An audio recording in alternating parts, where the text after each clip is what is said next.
Hello everyone, मिश्री की मिठास भरी वांगशियन दुनिया में आप सबका स्वागत है।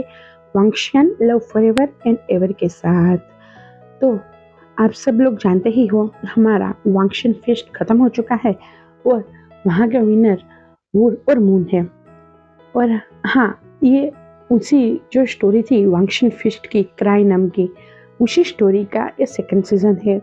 और हाँ, इस सीजन के बारे में भी उन्होंने ही जो रिक्वेस्टेड स्टोरी थी, उन्होंने ही कहा था कि विंग का और वांगची का सेकंड बर्थ भी हो और वहाँ की भी स्टोरी हो, इसीलिए इसका सेकंड सीजन आया है। तो आप लोगों को पसंद आए तो प्लीज़ लाइक करना, शेयर करना, कमेंट करना और सब्सक्राइब भी करते जाना।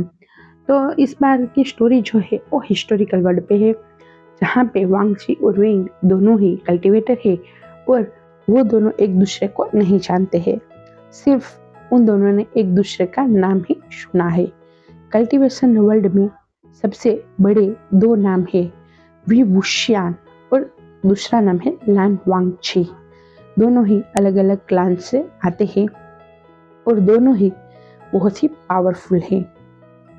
और उन दोनों को एक टास्क मिला है जो उनको साथ में पूरा करना है और इसी टास्क में हमारी स्टोरी है। तो अब हम स्टोरी स्टार्ट करते हैं। जियांग क्लान का सीन देखते हैं।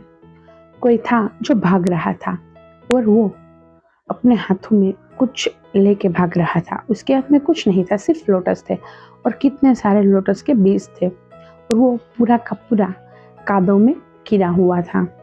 शायद वो लोटस के बीज लेने के लिए नदी में गया होगा और वहां से आने के टाइम पे वो कादव में गिर गया होगा, इसीलिए वो पूरा का पूरा कादव में भरा हुआ था और वो पूरे महल में भाग रहा था और कह रहा था, शिजिए शिजिए, बचाओ बचाओ, शिजिए, माँ माँ कहाँ हो तुम?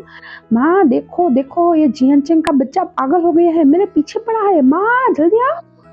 और ऐसे कोई चिल्लाते हुए भाग रहा था इधर से उधर। वो अपने हाथ में जो भी लोटस के बीज और लोटस थे वो जियानचेंग को रोकने के लिए उसी पे ही उड़ाल देता है और वो फिर से भागने लगता है। कभी वो किसी सिपाही से टकराता है तो कभी वो किसी जो सेविका होती है उससे टकराता है, तो कभी इधर गिरता है तो कभी उधर गिरता है, पर वो फिर भी नहीं रुकता है और वो पूरे महल में भाग रहा था। उसके पीछे भागने वाला जियानचेंग गुस्से से चिल्ला रहा था, विंग के बच्चे, मैं तुम्हें छोड़ूंगा नहीं। तुम्हारी हिम्मत कैसे हुई मेरे साथ ऐसा करने की? मैं तुम्हें मार डालूंगा। तुम रुक, मैं अभी ही तुम्हें मार डालूंगा। मैं माँ का जीडीएन भी लेके आया हूँ, देख मैं तुम्हारी पिटाई लगाने वाला हूँ। और वो भाग रहा था और विंग कह रहा था, मुझे पकड़ के तो दिखाओ जियानचेंग के बच्चे, दिखो दिखो। और वो फिर से भाग रहा था और कह रहा था, माँ का जीडीएन लेके आए ना, देखो मैं अभी माँ को बताता हूँ। माँ माँ देखो, माँ माँ कहाँ हो? ये तुम्हारा जीडीएन लेके आ गया। माँ अगर मुझे जीडीएन पड़ा ना माँ, तो मैं रो रो के सबका बुरा हाल कर दूंगा। तभी वहां पे कोई हंसते हुए आता है और वो मुस्कुरा रहा था। वो कोई और नहीं, वो जियांग फेमिया थे। जियांग फेमिया अपने दोनों बेटे जो नालायक है उन दोनों को इस तरीके से लड़ते हुए देख रहे थे और वो हंस रहे थे और कह रहे थे, क्या ये कभी बड़े होने वाले भी है या नहीं? तभी जियांग फेमिया की वाइफ मैडम यू वहां पे आती है और गुस्से से कहती है, आपको हंसी आ रही है?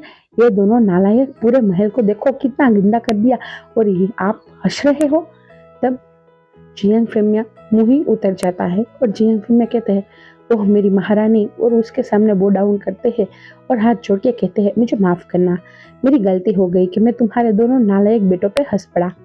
तब मैडम यू कहता है, तथास्तु, यही आपको करना चाहिए था। पर हाँ, वो दोनों नालायक नहीं है, वो दोनों बहुत होनहार है, सो इसीलिए उन दोनों को नालायक कहना छोड़ दो और उनको रोको। अगर मेरा महल साफ नहीं हुआ तो याद रखना आपको ही साफ करना पड़ेगा, अगर वो दोनों नहीं रुके तो। ये बात सुन के जियांग फेमिया कहते हैं, यू, मैं यहाँ का क्लान लीडर हूँ और तुम मुझसे सफाई करवाओगी? तब मैडम यू कहती है, हाँ करवा सकती हूँ, याद है ना आपको, मैं भी यहाँ की क्लान लीडर हूँ। ये बात सुन के मैडम यू की जियांग फेमिया कहता है, वो तो तुम मेरी वाइफ बनी इसीलिए तुम यहाँ की क्लान लीडर बन गई हो। और वो इसी तरीके से आहिस्ता से बात कर रहे थे और बड़बड़ा रहे थे। तब मैडम यू कहती है, जो बड़बड़ा रहे हो ना वो मुझे सुनाई दे रहा है। अगर तुम्हें हमारे रूम से बाहर ना सोना हो और यहाँ बरामदे में ना सोना हो ना तो ही तुम इस तरीके से बोल सकते हो, वरना वरना सुनने के साथ ही जियांग फेमिया वहां से गायब हो चुके थे, क्योंकि वो डर चुके थे। क्या पता इस संकी औरत का कब दिमाग सनक जाए और वो उसे बाहर सुला दे। इससे बेहतर यही है कि मैं अपने दोनों नालायक बेटों को रोक लूं। और जियांग फेमिया तुरंत ही उन दोनों के पास चले जाते हैं और दोनों के ही कान मरोड़ते हुए और उसे डांटते हुए कहते हैं, तुम दोनों की वजह से मुझे डांट मिलती है, तुम दोनों को पता नहीं है क्या। तब विंग कहता, वो मैं क्या कर सकता हूँ, आपको आपकी वाइफ ऐसी है तो। तब जियांग चेंग कहता है, माँ देखो ये आपकी बुराई कर रहा है। तब मैडम यू भी वहां पे आ जाती है। मैडम यू विंग और जियांग चेंग की ओर देखती है। तब विंग बहुत मासूम सी शक्ल बनाते हुए कहता है, नहीं मामा, मैं आपकी बुराई कैसे करूंगा, मैं तो आपका राजा बेटा हूँ ना। ये सुनने के साथ ही मैडम यू एक कान जियांग फेमिया ने मरोड़ा था दोनों का और दूसरा कान मैडम यू उन दोनों का मरोड़ते हैं और कहते हैं, तुम दोनों नालायक शैतान, तुम दोनों कैसे हो वो मुझे बहुत अच्छे से पता है। और ये क्या हालत बना रखी है महल की, देखो एक बार तुम दोनों पीछे मुड़ के। तो वो दोनों देखते हैं तो कहीं पे वो लोटस गिरे हुए थे, कहीं पे मिट्टी के धब्बे थे, कहीं पे वहां की सजावट का सामान गिरा हुआ था, तो कहीं पे कोई सेनापति गिरे हुए थे, कोई सिपाही गिरे हुए थे, तो कहीं पे कोई सेविकाएं गिरी हुई थी। और सब लोग अपने हाथे मल रहे थे और कह रहे थे, क्या राजकुमार आप हमारे साथ ऐसा क्यों कर रहे हो। और ये नजारा देखने के साथ ही विंग के ओह माय गॉड, अब तो मेरी शामत आ गई। और जियांग चेंग भी कह रहा था, आज तो मुझे लगता है मैं ही जिलियन से पीटने वाला हूँ। पर हुआ भी कुछ ऐसा ही। तुरंत ही सीन चेंज हो गया था चुटकी बजाते ही, और दोनों ही नालायक ब्रदर्स वहां के जो उनके एंसेस्टर थे उसके सामने बैठे हुए थे और उन दोनों को जिलियन के वार लग रहे थे। मैडम यू उन दोनों को जिलियन मार रही थी और कह रही थी, तुम दोनों कभी संभलने वाले हो या नहीं, या फिर और जिलियन खानी है तुम दोनों को। तब विंग कह रहा, जियांग चेंग कुछ नहीं बोल रहा था, वो सिर्फ ऐसा ही कर रहा था। तब मैडम यू विंग को मारने के टाइम पे जब ऐसी आवाजें सुनती है तब मैडम यू विंग को कहती है, तुम नाटक करना बंद कर देना, मुझे बहुत अच्छे से पता है तुम्हें जिलियन से कोई फर्क नहीं पड़ता है, और अब मैं तुम्हें 10 जिलियन मारने वाली हूँ। और विंग मुंह बनाने लगता है, मुझे ऐसा नहीं करना चाहिए था। तब मैडम यू कहते, हाँ सही बात है, तुम्हें ऐसा नहीं करना चाहिए था। तभी दूसरी ओर जियांग चेंग बहुत ही मुस्कुरा रहा था, हाँ अच्छा हुआ तुम्हें 10 मिलना ही चाहिए था। तभी मैडम यू उसकी ऐसी हरकतों को देखने के बाद कहती है, तुम्हें भी मिलने वाले हैं, उस अकेले को नहीं। और उन दोनों को पीटने लगती है। तभी मैडम यू को रोकने के लिए यानली आती है और यानली कहते हैं, क्या माँ, आप उन दोनों को क्यों पीट रही हो, छोड़ भी दो ना। तब मैडम यू कहती, ये तुम्हारी वजह से ही ये इतने बिगड़े हुए हैं, तुमने ही इसे सर पे चढ़ा के रखा है, ये तुम्हारे ब्रदर से ना कि तुम्हारा बेटे है कि तुम इसे इतने चढ़ा के रखो। ये नहीं मान रहे हैं किसी की, क्यों, क्योंकि तुम बीच में आ जाती हो, तुम्हें नहीं है पता। तब यानली का मुंह बन जाता है, पर यानली बहुत प्यार से कहती है, ओहो माँ छोड़ भी दो ना। तब जियांग फेमिया भी यानली का सपोर्ट करते हुए कहते हैं, हाँ यू अब जाने भी दो, ये दोनों अब नहीं करेंगे ऐसा, करोगे तुम दोनों ऐसा। तब वो दोनों अपना सिर ना में हिला देकर, नहीं अब नहीं करेंगे, अब हम मस्ती नहीं करेंगे। तब मैडम यू कहती है, हाँ आ गए ना तुम सब लोग एक लाइन में, ठीक है जाने दो उसे। और हाँ विंग, तुम अपनी तैयारियां करना स्टार्ट कर देना, तुम्हें कल जाना है पता है ना। तब विंग कहता, हाँ मैं कर लूंगा, और वो सीरियस हो गया था। तब जियांग फेमिया कहता है कि तुम्हें लगता है उसे वहां पे भेजना चाहिए, अगर कुछ हो गया तब।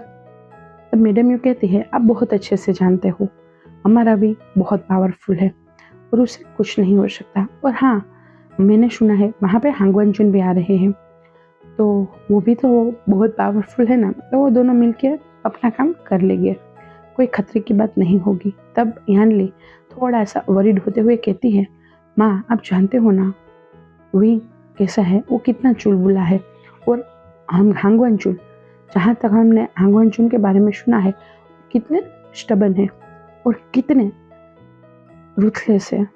वो कुछ बोलते ही नहीं है। अगर विंग उसके साथ रहा या फिर उसके साथ वहाँ पे गया वो हंट करने, तब क्या होगा?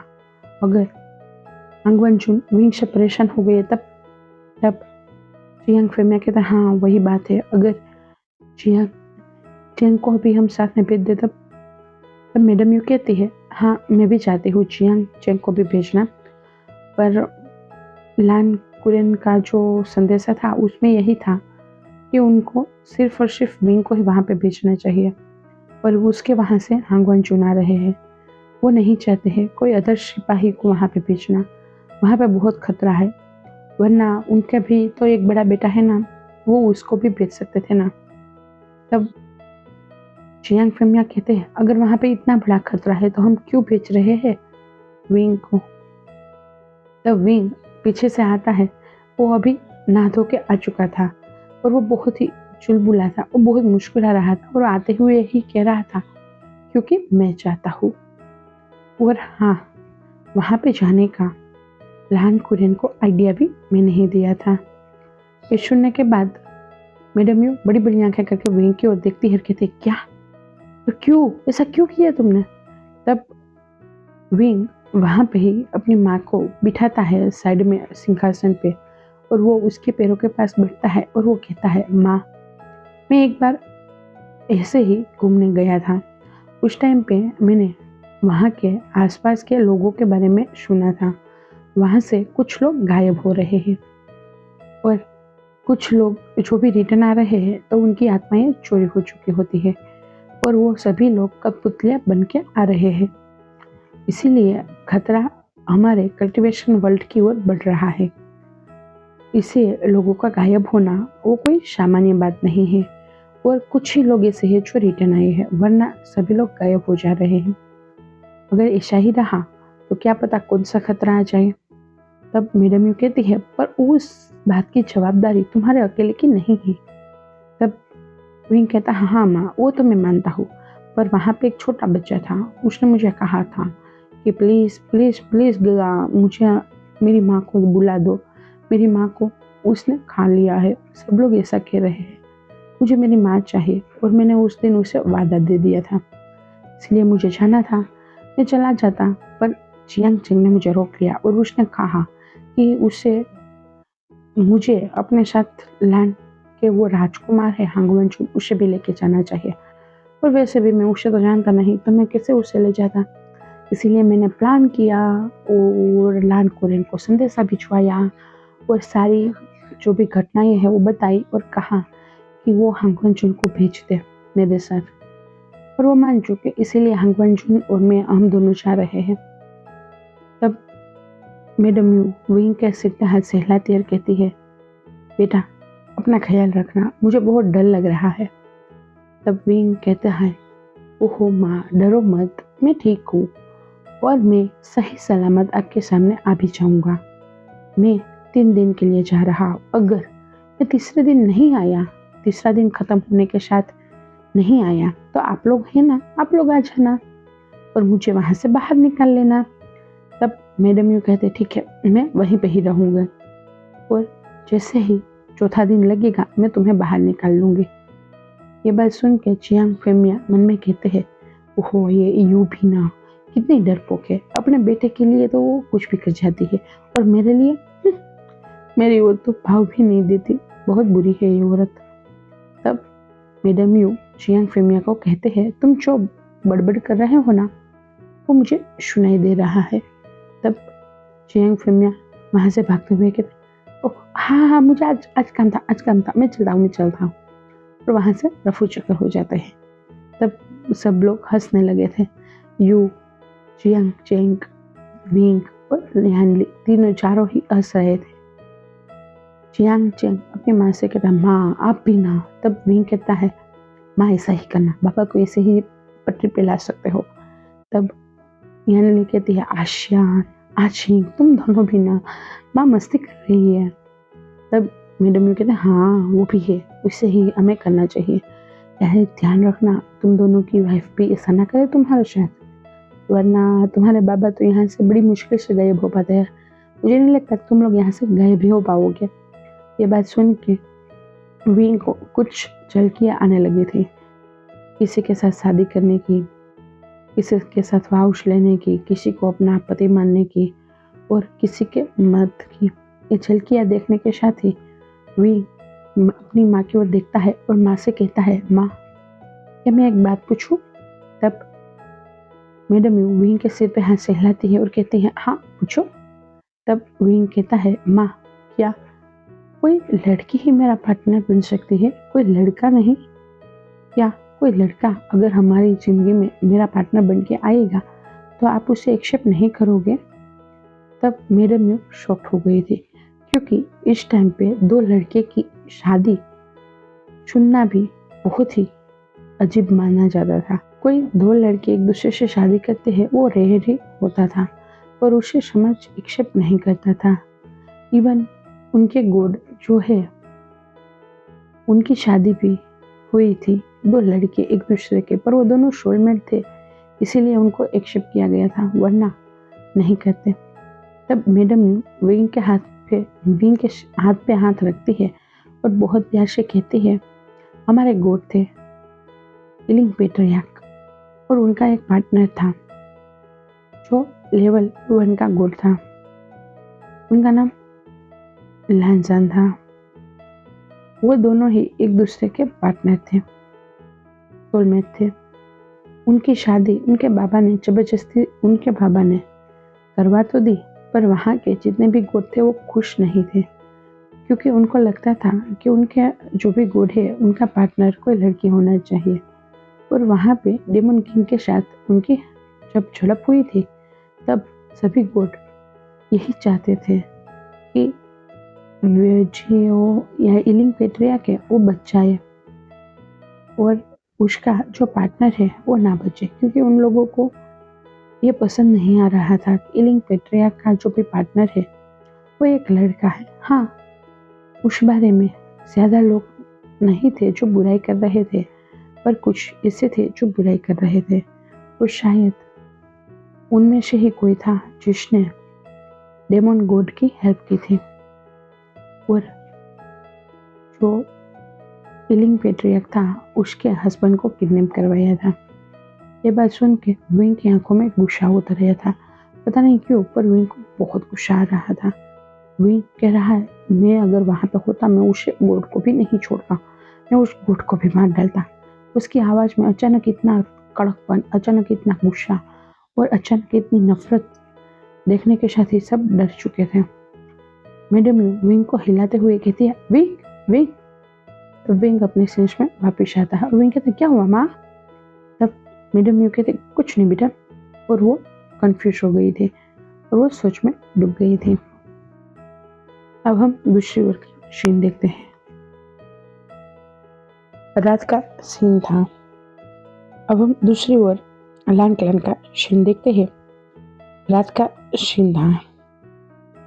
कोई था जो अपने बेड पे सो रहा था और वो अपने सपने में कुछ देख रहा था। उस वजह से वो बहुत ही पसीने में तरबदर हो रहा था और वो बड़बड़ा रहा था। वो कह रहा था, नहीं नहीं, तुम ऐसा मत करना, मैं तुम्हें नहीं कुछ होने दे सकता हूँ।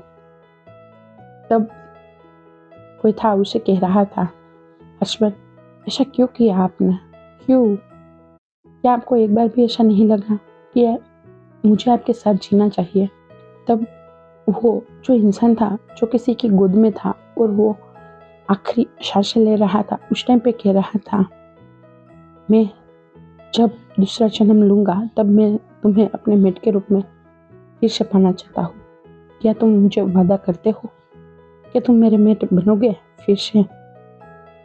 तब कोई था जो रोते हुए कह रहा था और उस हाथ को अपने गालों पे लगाते हुए और बहुत प्यार से कह रहा था, मैं आपके बिना नहीं रह पाऊंगा, मैं आपसे बहुत प्यार करता हूँ, आपने ऐसा क्यों किया? क्यों? और जो हाथ था वो उसके हाथों से छूट गया था और जो इंसान उसकी गोद में था वो दम तोड़ देता है। तब कोई चिल्ला के कह रहा था, हस्बैंड, और उसे चिल्लाने की आवाज के साथ ही लान वांगची की आंखें खुल चुकी थी। लान वांगची पसीने में था। वो इधर उधर देख रहा था पर वहां पे कुछ नहीं था। लान वांगची कहते हैं, फिर से वही सपना। पता नहीं क्यों हर दिन, हर रात, हर बार यही सपना। क्यों क्यों? क्या हुआ था? कौन थे वो दोनों जो मर चुके थे? कौन थे वो दोनों जो एक दूसरे से इतना प्यार करते थे? हमारे कल्टीवेशन वर्ल्ड में 2 लड़कों की शादी अलाउड नहीं है, पर वो दोनों लड़के थे, एक दूसरे से प्यार करते थे, शादी की थी, पर वो थे कौन? मुझे क्यों क्यों समझ में नहीं आ रहा कौन थे वो। और वो वहां से खड़ा हो जाता है और वो अपनी बालकनी में चला जाता है और बरामदे में जाके चांद को देख रहा था। बहुत ही आशा भरी आंखों के साथ वो चांद को देख रहा था। वो कह रहा था, कौन हो तुम? कब मिलोगे तुम? क्या हम इस जन्म भी मिल पाएंगे एक दूसरे से? दूसरा सीन देखते हैं। सुबह हो गई थी। लान वांगची अपने सीफू और अपने गगा के सामने था और उन दोनों को बो डाउन करते हुए कह रहा था, मैं पूरी कोशिश करूंगा उस डेमन को हंट करने की। तब लानकुरेन कहते हैं, मुझे तुम पर पूरा भरोसा है और जैसे ही 3 दिन खत्म हो गए और चौथा दिन लगेगा, मैं तुम्हें वहां से बाहर निकालूंगा। तब लान वांगची अपने सिर हाँ में नोट करते हैं। लान सिचेन अपने ब्रदर को कहते हैं, आजान, अपना ख्याल रखना और सही सलामत रहना। तुम खतरे में जा रहे हो, पर मैं इतनी उम्मीद करूंगा कि तुम्हें कुछ ना हो। अपना ख्याल रखना। मैं चौथे दिन अंकल के साथ वहीं पे ही हूँगा और तुम्हें बाहर निकाल लूंगा। तब लान वांगची अपना सिर हाँ में नोट करते हैं और वो अपने गगा और अपने शिफू से कहते हैं, आप दोनों भी अपना ख्याल रखना। और वो वहां से चला जाता है बहुत ही एलिगेंसी के साथ। वही अपने वाइट हांफों में, हाथ में तलवार, चेहरे पे फोरहेड रिबन, आगे से बालों में से 2 लटें निकल रही थी। सिर पे एक छोटा सा आभूषण था। उसकी फोरहेड रिबन के जो बाल थे वो लहरा रहे थे और वो अपनी बिचैन, अपनी तलवार बिचैन के साथ वो जा रहा था एक ऐसे मिशन में जहाँ पे अपनी जान खोने का भी खतरा था। वो मन में कह रहा था, मुझे नहीं परवाह अपनी मौत की, पर मुझे नहीं पता क्यों ऐसा लग रहा है कि वहाँ पे जो आ रहा है मुझे उसे प्रोटेक्ट करना चाहिए। मैं अपनी जी जान लगा दूंगा, पर मैं उस डेमन को हरा के ही रहूंगा। लान वांगची लान क्लान से निकल चुके थे उस डेमन को हंट करने के लिए और चियांग क्लान से विल्ड निकल चुका था उस डेमन को हंट करने के लिए। वो दोनों ही नहीं जानते थे कि उनकी डेस्टिनी क्या है। वो दोनों ही नहीं जानते थे कि वो एक दूसरे के क्या है, कौन है और उनकी डेस्टिनी उनके साथ क्या करने वाली है। वो दोनों ही आगे बढ़ रहे थे अपनी मंजिल की ओर। तब बीच राह में वांगची को ऐसा लगा कोई उसका पीछा कर रहा है। वांगची ने रुका, पीछे मुड़ के देखा, पर कोई नहीं था। वांगची फिर से आगे बढ़ना स्टार्ट कर देता है। लान वांगची को ऐसा महसूस हो रहा था कोई उसका पीछा कर रहा है। उन्होंने एक बार तो देखा, पर उनको पीछे मुड़ने के बाद कुछ नहीं मिला, इसीलिए वो फिर से आगे बढ़ने लगे। उनका एक हाथ अपनी कमर के पीछे था और दूसरा हाथ में उसकी बिचैन थी और वो आगे बढ़ते जा रहे थे। वो बहुत ही एलिगेंसी के साथ चल रहे थे। वो जंगलों का बीच का रास्ता था, बहुत ही सुनसान सड़कें थी। उनको बार बार ऐसा लग रहा था कोई तो है, पर कोई नहीं था वहां पे। तभी अचानक लान वांगची को ऐसा लगा किसी ने उसे खींचा है। उसके हाथ में कुछ है जो बंधा हुआ है और वहीं से ही उसे कोई खींच रहा है। लान वांगची अपने हाथ की ओर देखते हैं तो उसका हाथ अब हवा में था और कोई था जो उसका हाथ खींच रहा था अपनी ओर। लान वांगजी उस ओर देखते हैं तो वहां पे कोई बहुत ही खूबसूरत सा लड़का था जिसने ब्लैक और रेड रंग के हार्मफुल पहने हुए थे। बहुत हैंडसम था, बहुत खूबसूरत था, लंबे बाल थे। उसके बालों की 2 लटें अपने चेहरे पे आ रही थी और उसके चेहरे पे बहुत प्यारी मुस्कान थी। उसके होठों के नीचे एक प्यारा सा तिल था, जो तिल देखने के साथ ही लान वांगची की धड़कनें ही रुक गई थी। लान वांगची मन में कहते हैं, यह कौन और इसकी वजह से मेरा दिल क्यों धड़क रहा है। तभी लान वांगची अपने आप को स्टिफ बनाते हुए और वही कामिन चेहरा और आंखों में गुस्सा और गुस्से से वो विंग को कहते हैं, कौन हो तुम और क्यों मेरे हाथ पे इस तरीके से बांध रखा है। तब लान वांगची को आंसर देते हुए विंग, हाँ वो कोई और नहीं विंग ही था, विंग लान वांगची को कहता है, देखो मेरे हाथ में भी बंधा हुआ है, ये हम दोनों का मैत्री बंधन है, ये मैंने बनाया है, ये सिर्फ हम दोनों के लिए है। तब लान वांगची कहते हैं, व्हाट रबिश।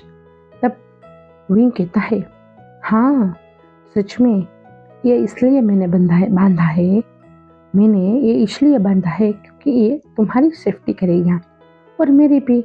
हम दोनों को एक दूसरे से दूर नहीं होने देगा और जितना अभी का हम दोनों के बीच का अंतर है उतने अंतर तक हम दोनों एक दूसरे के नजदीक ही रह पाएंगे।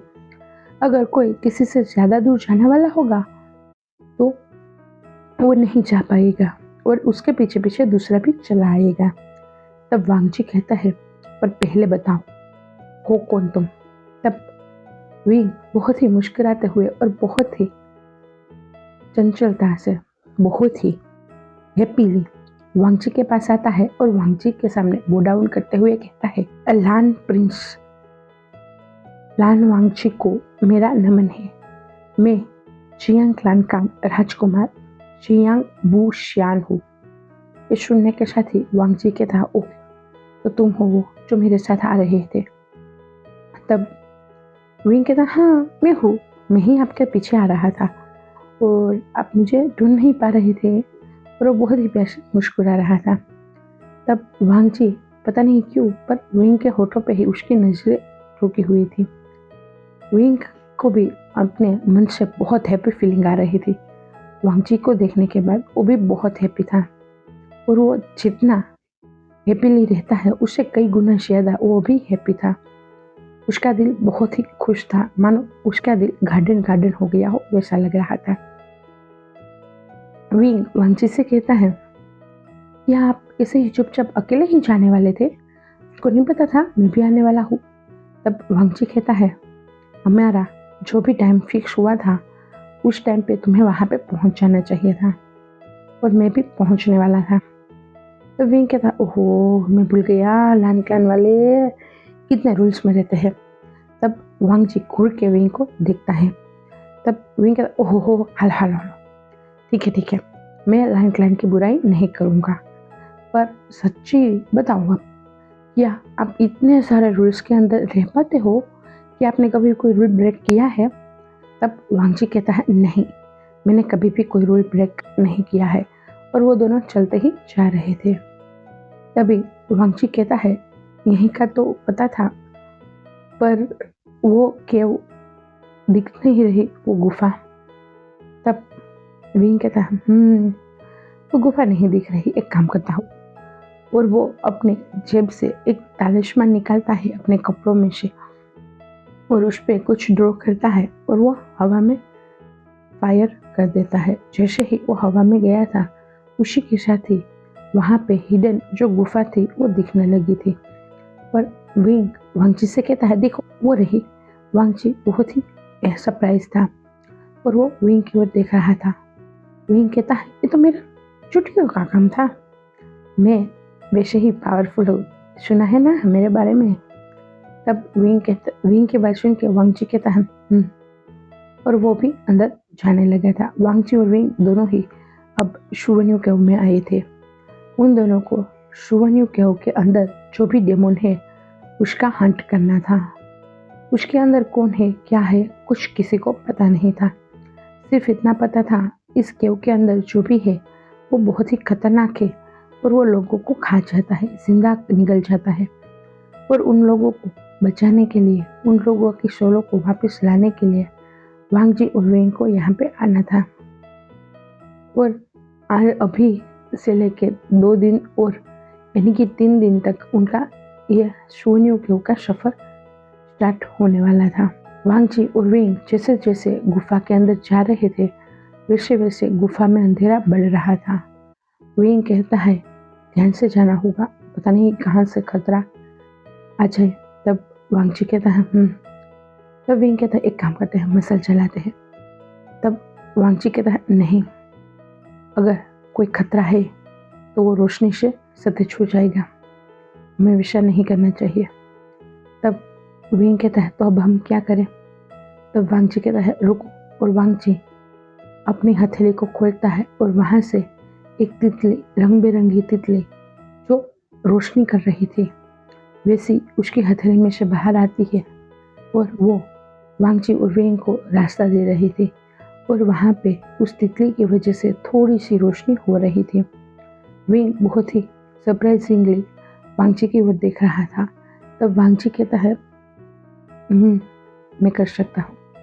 तो वेंग कहता है वाह कितनी खूबसूरत तितली थी, क्या तुम मेरे लिए ऐसी तितली लाओगे। और वो वांगजी का हाथ पकड़ लेता है। वांगजी 2 पल के लिए स्टफन हो चुका था और वो सॉफ्ट हो चुका था, पर पता नहीं क्यों वांगजी के मुंह से निकल गया था हाँ ला दूंगा, तुम्हें जो चाहिए वो ला दूंगा। तब वेंग भी रुक गया था, वो भी वांगजी को देख रहा था। वांगजी और वेंग दोनों की ही आंखें एक दूसरे में लॉक हो चुकी थी। वो दोनों ही एक दूसरे में खो चुके थे, पता नहीं क्यों, पर दोनों को ही एक दूसरे के लिए बहुत ही गहरा खिंचाव हो रहा था। दोनों ही एक दूसरे को पाना चाहते थे, एक दूसरे को गले लगाना चाहते थे। एक दूसरे के पास आने से ही उन दोनों को एक साथ हैप्पीनेस और पेन दोनों ही फील हो रहा था। वो दोनों एक दूसरे को देखने के बाद हैप्पी तो थे, पर उतना ही उन दोनों के सीने में दर्द हो रहा था। विंग मन में कह रहा है पता नहीं क्यों, पर मेरा दिल में सुकून भी है और डर भी है। वांगजी मन में कह रहा था जो चेहरा हर रात मेरे सपने में आता है वो मुझे क्यों ऐसा लगता है कि इसका है, पर इससे तो मैं पहली बार ही मिला हूँ ना, जैसे कैसे हो सकता है कि बिना मिले, बिना देखे, बिना जाने, बिना पहचाने वो मेरे सपनों में कैसे आ सकता है, वो कैसे मेरे दिल में इस तरीके से आ सकता है। कुछ तो हुआ है, कुछ तो बात है। और विंग भी वही सोच रहा था। तभी वो तितली फिर से फड़फड़ाने लगती है और उसकी रोशनी फिर से बढ़ने लगी थी। वांगजी और विंग दोनों ही उस तितली के पीछे पीछे केव के अंदर जा रहे थे। वहाँ पे कई सारे कंकाल थे, कई सारे वो हथियार थे। बहुत ही डरावना मंजर था, बहुत ही अंधेरा था, घना अंधेरा, जो इतना घना था कि उस तितली की रोशनी भी वहाँ पे कम पड़ रही थी। वो तितली वांगजी को बोलते हुए कहती है मास्टर यहाँ पे कोई खतरा नहीं है, अगर होगा तो शायद आगे होगा, अभी नहीं है खतरा। पर मुझे लगता है मास्टर आपको यहाँ पे रेस्ट करना चाहिए क्योंकि रात बहुत हो चुकी है और आप दोनों यहाँ पे बहुत ही देर से चल रहे हो। तब वांगजी कहता है पर तब वो तितली कहती है मास्टर मेरी बात माने। तब विंग कहता है क्या तुम्हारी तितली बोलते भी है, बहुत क्यूट हो मेरी तितली। तब तितली मुंह बनाते हुए कहती है मुझे कोई तितली नहीं कह सकता है, मेरा भी एक नाम है। तो विंग बड़ी बड़ी आंखें करके उस तितली को कहता है क्या नाम है तुम्हारा, और मैं क्यों तुम्हें तितली नहीं बोल सकता। तब वो तितली कहती है मेरा नाम, उस तितली का नाम जिंजीर था, जिंजीर था। वो तितली कहती है मुझे तितली मत कहना, मेरा नाम जिंजीर है। तब भी कहता है जिंजीर, ऐसा कोई नाम होता है क्या। तब वो तितली कहती है हाँ मेरा है, अब तुम्हें कोई प्रॉब्लम है क्या। तब मैं कहता मुझे क्या प्रॉब्लम, तुम्हारे मास्टर को ही तुम्हारे नाम से प्रॉब्लम नहीं है तो। तब वांगजी विंग की ओर देखने लगा था। तब विंग कहता है वो सही कह रही है, हमें अभी रुक जाना चाहिए। अगर बाहर खतरा है, आगे खतरा है, तो हम अभी रात को नहीं लड़ पाएंगे।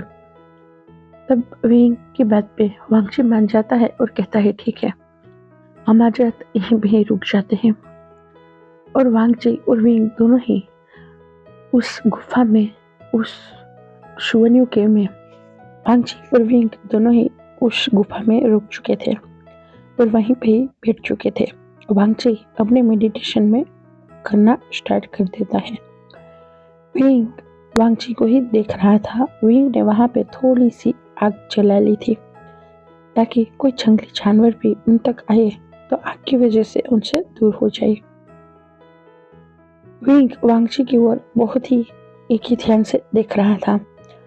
उसने अपने गालों पे उसका एक हथेली रखा था और अपने हाथों को अपने पैरों पे रखा हुआ था और वो वांगची को निहार रहा था। वो कह रहा था, कहीं से तो कोई ना कोई रिश्ता हम दोनों का है। तुम्हें इस तरीके से देखने के बाद मेरा मन बहुत हैप्पी है। मेरा मन कर रहा है मैं अभी तुम्हारी गोद में बैठ जाऊं और तुम्हारा चुंबन लेना स्टार्ट कर दूं। तब झिंझिर विंग को पास जाती है और उसे कहती है, इतना मत सोचो। तब विंग झिंझिर को कहता है, तुम्हें क्या लगता है तुम्हारा मास्टर कितना हैंडसम है? तब झिंझिर कहती है, वो मेरे मास्टर है तो हैंडसम तो हो गया ना। तब विंग कहते हैं, हाँ वो भी है, वो हैंडसम तो बहुत है। तुम्हें पता है मेरा दिल। तब झिंझिर कहते हैं, तुम ऐसा मत कह देना कि तुम्हारा दिल आ गया है मेरे मास्टर पे। मैं ऐसा कभी नहीं होने दूंगी।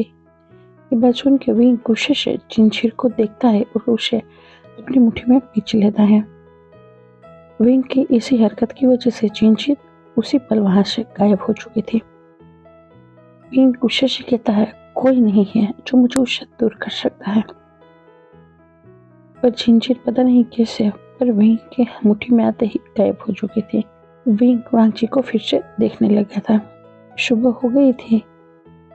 वांगची अपने मेडिटेशन से बाहर आया था और वो देखता है तो विंग वहीं पे ही लुढ़का हुआ था और वो सो रहा था और झिंझिर वहां पे नहीं थी।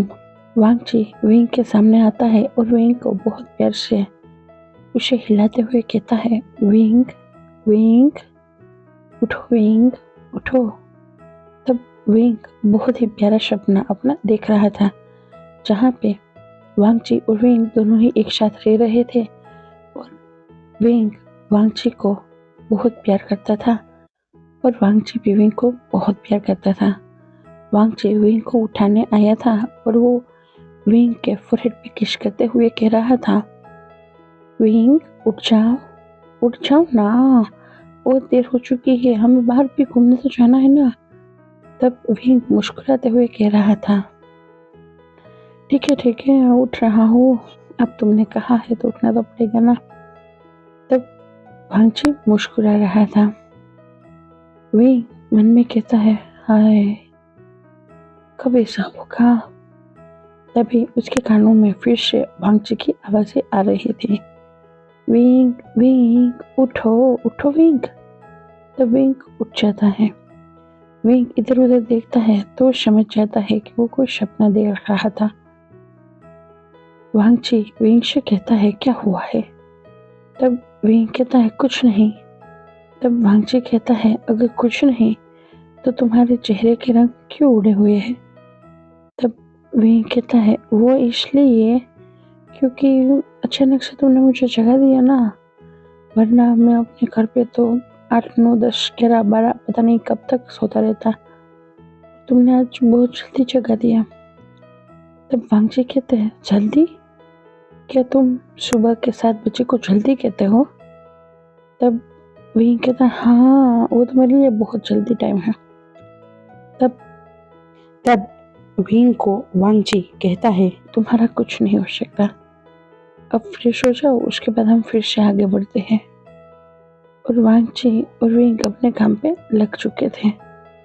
वांगची वहां से बाहर निकला था चोर और वो देख रहा था कोई खतरा है या नहीं, या फिर उन्हें अभी आगे बढ़ना चाहिए या नहीं।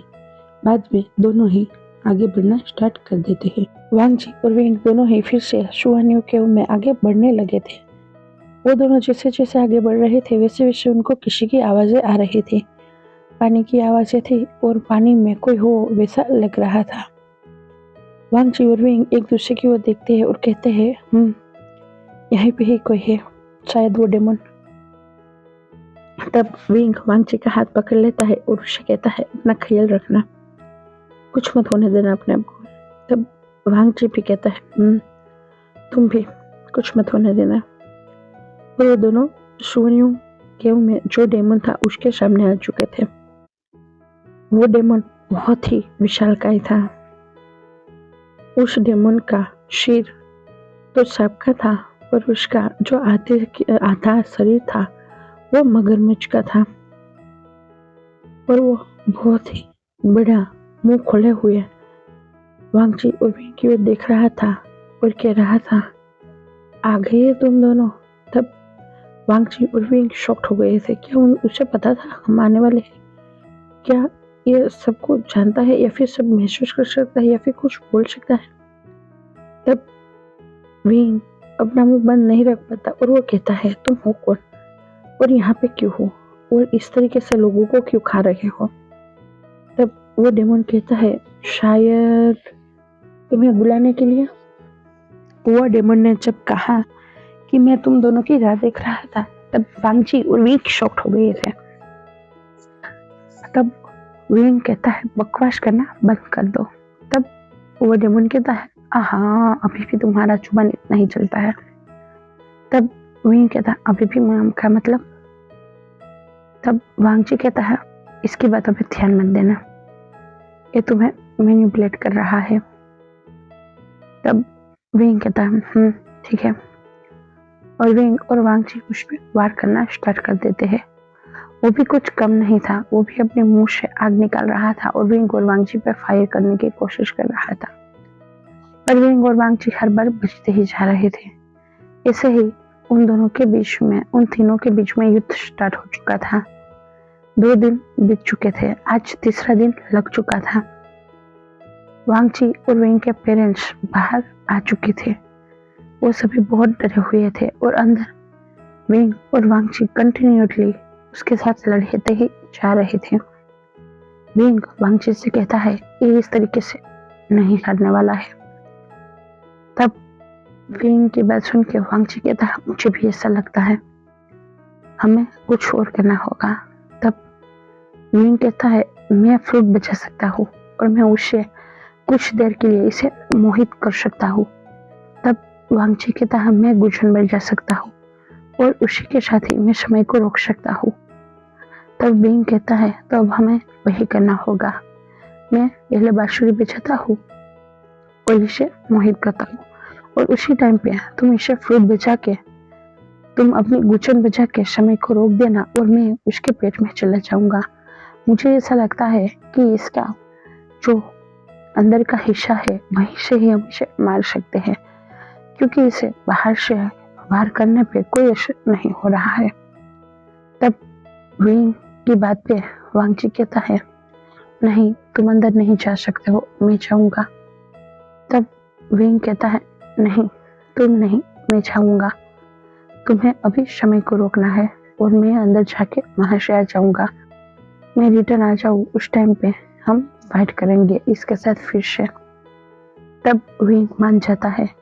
वांगजी को बहुत टेंशन हो रही थी, विंग को भी बहुत टेंशन हो रही थी।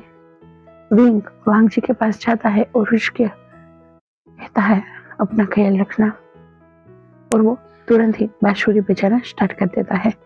जैसे ही बांसुरी की धुन बजी थी उसी के साथ ही वो डेमन था वो शॉक्ड हो गया था और उसकी आंखें बड़ी बड़ी हो गई थी, क्योंकि वो इस धुन से नहीं बच पा रहा था और वो विंग के वश में आ रहा था और विंग ने उसे आदेश दिया था अपना मुंह खोलने का। उस डेमन को ये देख के कि विंग के पास अभी भी पावर है बहुत शौक लग गया था क्योंकि वो डेमन विंग को बहुत पहले से ही जानता था, शायद उसके पिछले जन्म से। और वो ऐसा मान रहा था कि विंग के पास अभी कोई पावर नहीं है क्योंकि अभी विंग एक सामान्य कल्टीवेटर है। और उसे ऐसा लग रहा था कि विंग की जो 10 गुणों की जो पावर थी वो सभी नष्ट हो चुकी है। पर जब विंग ने अपनी बांसुरी बजाना स्टार्ट किया और उसे सम्मोहन करना स्टार्ट किया, तब वो डेमन डर चुका था। वो डेमन समझ चुका था शायद इस बार भी उसका अंत आ चुका है। पर वो फिर भी अपनी हिम्मत नहीं हार रहा था और विंग पे पलटवार करना चाहता था। पर वो ऐसा कुछ नहीं कर पाया क्योंकि तुरंत ही विंग का आदेश उसे मिल चुका था मुंह खोलने का। और वो विंग के उस आदेश के आगे मजबूर हो चुका था और उसे ये करना ही पड़ा था और वहीं पे ही रुकने का। और उस डेमन ने भी वही किया था। वांग जी तुरंत ही अपना गुच्छा निकालता है और कुछ म्यूजिक बजाना स्टार्ट कर देता है। और जैसे ही वो म्यूजिक की धुन बजी थी, उसी के साथ ही वहां पे बह रहा पानी, हवा, वो उड़ रहे पत्ते, सब कुछ स्टॉप हो चुका था। सब कुछ वहां पे अगर कोई चल था तो वो थी विंग और वांगची। वो दोनों ही थे जो अभी स्टॉप नहीं थे। वांगची विंग की ओर देख रहा था, वो आंखों से कह रहा था तुम ठीक रहना। और विंग भी आंखों से कह रहा था मैं रहूंगा। और वो तुरंत ही वहां से अपनी शॉट पे फ्लाई करता है और उस डेमन के मुंह में चला जाता है। जैसे ही विंग अंदर गया था, उसी के साथ ही विंग शॉक्ड हो चुका था। अंदर बहुत ही गंदी बदबू थी। बहुत सारे लोग ऐसे ही जिंदा थे जिसे इस डेमन ने निगला हुआ था।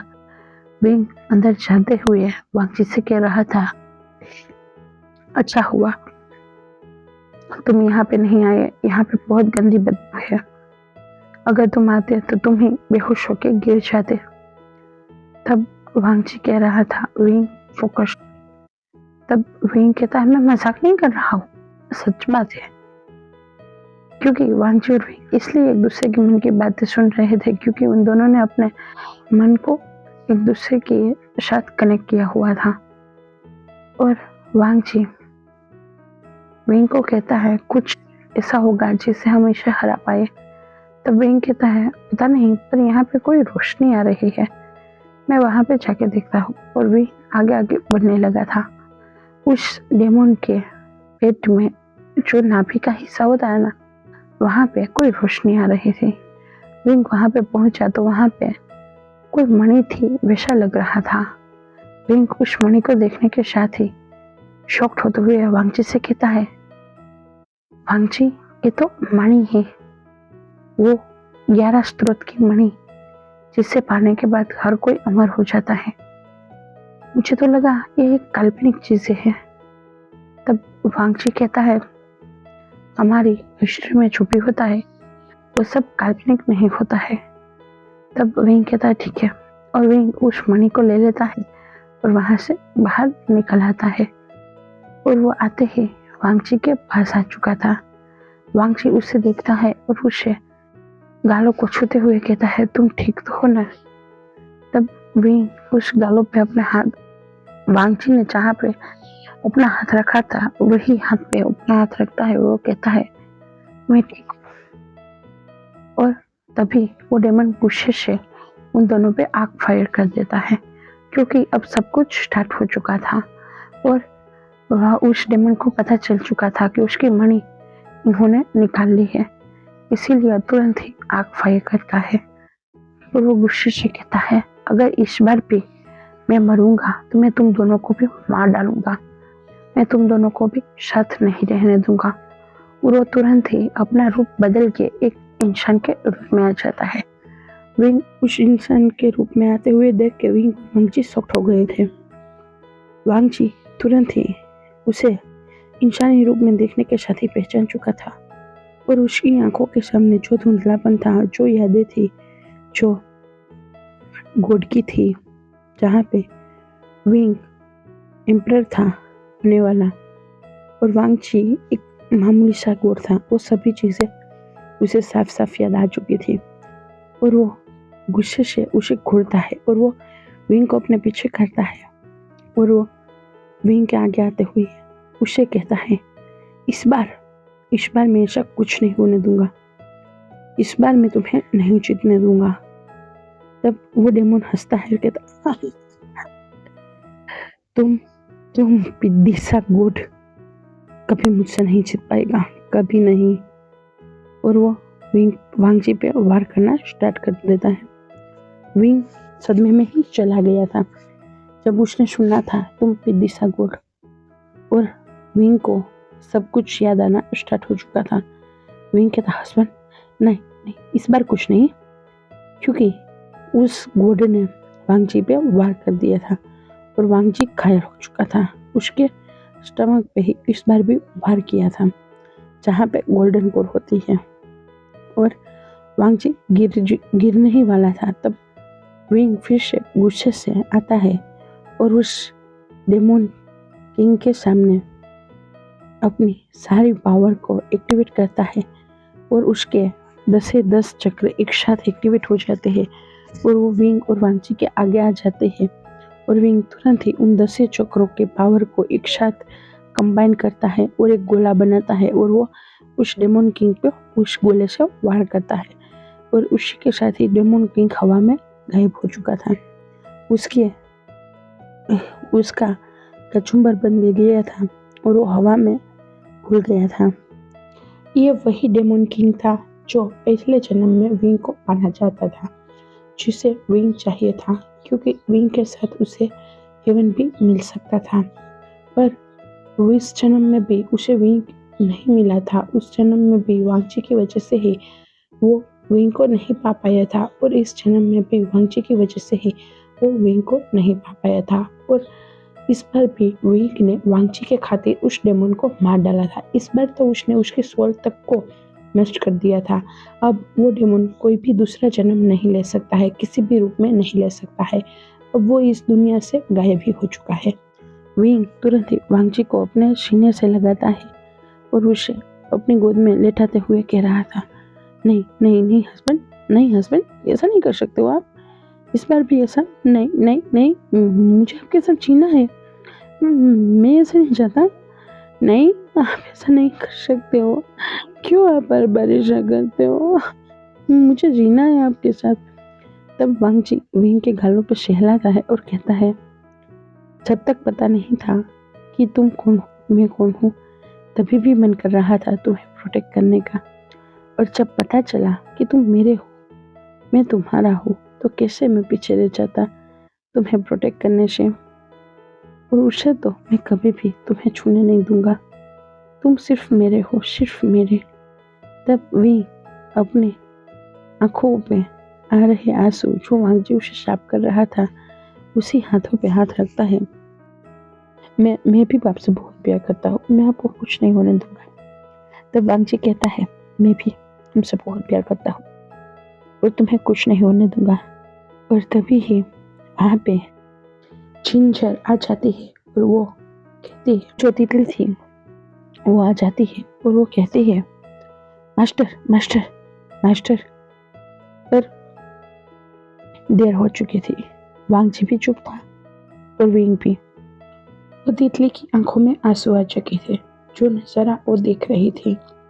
विंग वांगजी की गोद में था, वांगजी के पेट से बहुत ही ज्यादा खून बह रहा था और विंग सदमे के कारण वांगजी की शोल्डर पे ही बेहोश होकर गिर पड़ा था। शायद उसे वांगजी के खोने का वो डर जो पिछले जन्म का था वो याद आ गया था और वो भी सदमे में आ गया था, वो बेहोश हो गया था। किसी की आंखें आहिस्ता आहिस्ता से खुल रही थी और वो इधर उधर देख रहा था। तो उसे देखने के बाद ही समझ आ गया था कि ये उसका रूम है और वो तुरंत ही अपना पिछला सब कुछ याद करने लगा था। वो चिल्ला के उठता है, हस्बैंड। तभी वहां पे बाहर से उसके भाई बहन उसके पास आ जाते हैं और कहते हैं, आशियान आशियान तुम ठीक हो ना। जियन चंग भी कहता है, विंग तुम ठीक तो हो ना। तब मैडम यू भी वहां पे आ गई थी और कह रही थी, बेटा बेटा ठीक हो ना। तब विंग रोते हुए अपनी माँ से कह रहा था, माँ माँ माँ माँ माँ मेरा हस्बैंड, हाँ जी हाँ जी हाँ जी, माँ माँ लंजन लंजन कहाँ पे? वो नहीं रहा। वो फिर से मुझे छोड़ के चला गया। वो नहीं रहा। आपने मुझे क्यों बचाया? क्यों? उसके बिना मैं क्या करूँगा? तब madam Yu, Yanli, Jian Cheng तीनों ही रोने लगे थे। जियान चेंग विंग से कहता है, कौन सा हस्बैंड, कैसा हस्बैंड? तब यानली भी वही कह रही थी। तब मैडम यू कहती है, उसे कुछ नहीं हुआ है, वो ठीक है। तब विंग अपनी बड़ी बड़ी आंखें करके अपनी माँ की ओर देखता है, कहता है, हाँ वो ठीक है, वो तुम्हारे पास वाले रूम में रखा है उसे, उसका भी इलाज हो रहा है, उन्हें कुछ नहीं हुआ है। तब विंग तुरंत ही खड़ा हो जाता है और वो भागते हुए वांगची के पास चला जाता है। तब जियान चेंग कहता है, माँ ये क्या है? तब मैडम यू कहती है, तुम्हें कुछ नहीं पता, तुम चुप रहो। विंग जब उस रूम का दरवाजा खोलता है तो वहां पे लान कुरेन और लान सीचेन दोनों ही वांगची की टेक कर रहे थे। वांगची अभी भी बेहोश था। विंग भागता हुआ वांगची के पास जाता है और वो वांगची के एक साइड पे बैठ जाता है और कहता है, वांगची वांगची वांगची ऐसा नहीं कर सकते हो तुम, उसमें आ जाओ, उसमें। लान कुरेन और लान सीचेन दोनों ही विंग को देख रहे थे। वो दोनों ही एक साइड हो गए थे। विंग वांगची के से प्यार से लड़ रहा था और उसे कह रहा था, प्लीज प्लीज जल्दी से होश में आ जाओ, मुझे तुम्हारे साथ जीना है। तब विंग के आंखों के आंसू वांगची पे गिर रहे थे। विंग को इस तरीके से रोता हुआ देख के लान कुरेन उसे कहते हैं, बेटा तुम रोना बंद कर दो, वो ठीक है, बस उसकी गोल्डन कोड नष्ट हो चुकी है, इसीलिए वो होश में नहीं आ रहा है। तब विंग लान कुरेन की ओर देखता है और वो कहता है, मैं क्या करूं जिससे मेरा वांगची फिर से ठीक हो जाए। तब वहाँ पे जो वैद्य था वो कहता है, इनको ठीक करना इतना आसान नहीं होगा, इनको ठीक करने के लिए हमें अमृतमणि लाना होगा। पर अमृतमणि एक काल्पनिक कहानी है, वैसा सबको लगता है, क्योंकि अभी तक किसी को भी अमृतमणि दिखी ही नहीं थी। तब विंग को वो मणि याद आती है। तब विंग कहता है, नहीं वो है, मेरे पास है, मुझे जब मैंने डेमन को हंट किया था उस टाइम पे मिली थी, ये मेरे पास है, ये रही। और विंग तुरंत ही उस मणि को अपने पॉकेट से बाहर निकालता है और वो सामने कर देता है। जैसे ही वो मणि वांगची के सामने आई थी, वो वांगची के अंदर ऑब्जर्व होना स्टार्ट कर देती है। ये देख के सब बहुत हैप्पी होने लगे थे। वो मणि अपने आप ही बाहर आ गया था और वो मणि वांगची के अंदर जाना स्टार्ट हो गया था। पहले तो वो मणि विंग के चैंपियन पाउच में था और अचानक ही वो पाउच खुल गया और वो मणि विंग के पास से निकल के वांगची के अंदर जाना स्टार्ट हो चुका था। पहले तो सब डर गए थे, पर जैसे ही उस मणि की रोशनी और उस मणि की पावर लान कुरेन ने और जियांग फिमिया और जियांग मैडम यू ने सबने महसूस की, वो समझ गए थे कि यह मणि क्या है, और वो लोग भी आहिस्ता से चुप हो गए थे। वो सभी वो नज़ारा देख रहे थे।